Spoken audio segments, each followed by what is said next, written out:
time. Gentleman from Michigan.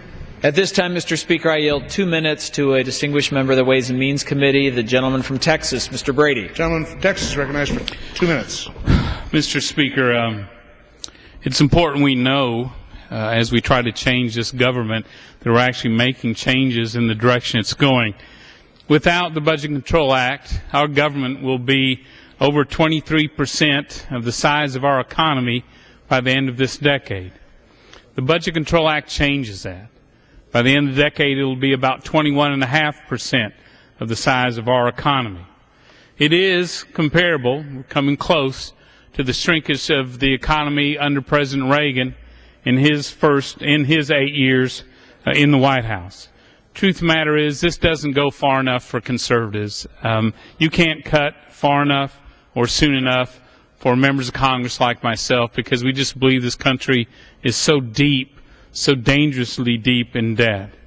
But with this vote today, tonight we cut out the same amount of spending the President put in this government in that ill-fated, failed stimulus bill.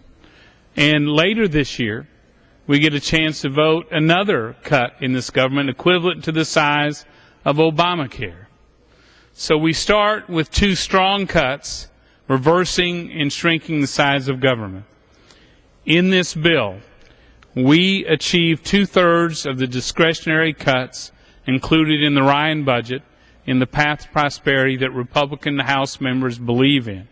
Now, a few months ago, if someone said the Senate passed a budget and they've agreed to 2/3 of your cuts discretionary, we would have celebrated. We're not celebrating today because we know there's so much more work to be done. But we know also that this cut spending today.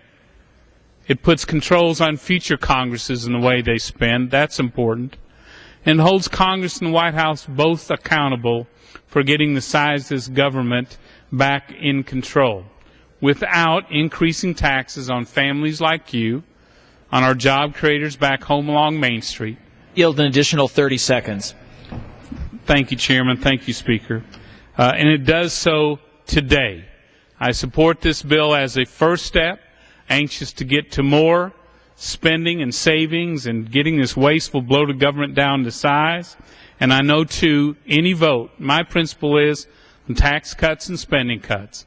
If I can change the direction of this country with bigger spending cuts, my vote will be a yes. I yield back. Gentleman from Michigan, Mr. Levin. Mr. Camp,